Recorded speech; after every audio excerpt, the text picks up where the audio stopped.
collègues. La parole est maintenant à Madame Sylviane Noël pour le groupe des Républicains. Vous avez 4 minutes, chers collègues.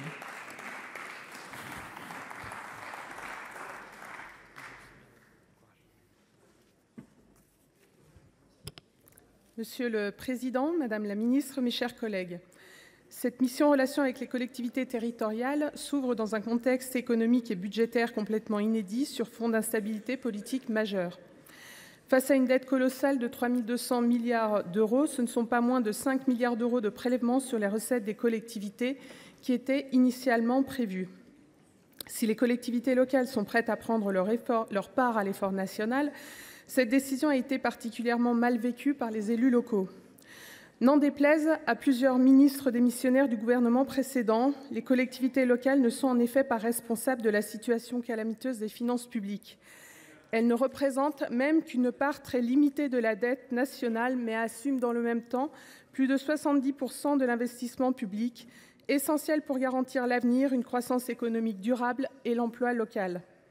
Rappelons que les collectivités appliquent scrupuleusement la règle d'or en votant des budgets à l'équilibre, en dépit d'une autonomie fiscale particulièrement mise à mal ces dernières années, avec des coupes budgétaires majeures, des suppressions de recettes très partiellement financées et des transferts de compétences qui n'ont fait que croître. Rappelons enfin que nos collectivités locales ont la charge de services publics majeurs du quotidien de nos citoyens et qui fonctionnent encore particulièrement bien, ce qui contraste avec la plupart des services publics locaux régaliens gérés par l'État. Pleinement conscient de ces aspects, je veux ici saluer le travail de la Commission des finances et du rapporteur général qui ont permis de rendre cet effort plus juste et proportionné en actant notamment la suppression de la réduction du taux de FCTVA, mesure qui aurait touché de façon très inégale toutes les collectivités. D'autres mécanismes, bien qu'ils contribuent à l'effort national, resteront lourds à porter. Le gel de la TVA affectée, qui se traduira par un effort de 1,2 milliard d'euros pour les collectivités, en est un exemple. Rappelons quand même qu'il ne s'agit pas là d'un don, mais d'un dû à nos collectivités destiné à compenser la suppression de la taxe d'habitation et de la CVAE. S'agissant de la création d'un fonds de réserve des collectivités locales, ce dispositif suscite également beaucoup d'inquiétudes. La rédaction proposée par le gouvernement ainsi que l'architecture globale de ce dispositif suscite de très nombreuses questions.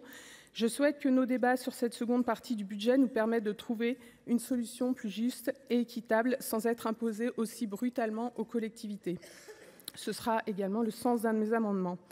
Parallèlement, des ajustements demeurent nécessaires pour leur donner les moyens d'agir pleinement. À ce titre, je profite de l'occasion qui m'est donnée pour attirer une nouvelle fois l'attention du gouvernement sur l'absolue nécessité de revenir sur les modalités de recouvrement de la taxe d'aménagement, puisqu'avant 2022, cette taxe était exigible quelques mois après l'autorisation d'une autorisation d'urbanisme. Mais depuis une réforme initiée par la loi de finances de 2021, c'est désormais la déclaration d'achèvement de chantier qui est exigée pour déclencher le recouvrement de cette taxe. Nous sommes donc passés d'une taxe facilement recouvrable, quasi automatique, à une taxe qui nécessite des moyens très importants pour être mise en recouvrement. Et beaucoup d'incertitudes également sur le moment où elles seront versées au budget des collectivités. Parmi les innombrables élus qui m'ont alerté sur ce sujet, je prendrai l'exemple de la ville d'Annecy, qui avait prévu à son budget 2024 2 millions d'euros de taxes d'aménagement. Elle n'a recouvert à cette date que 100 000 euros. Voilà donc un exemple significatif de simplification attendue par tous les élus de France.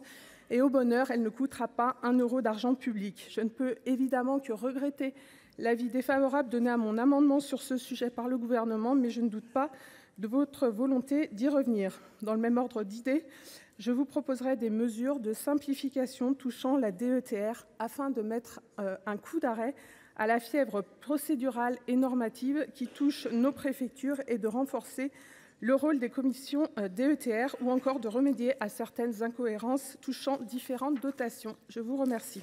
Merci, chers collègues.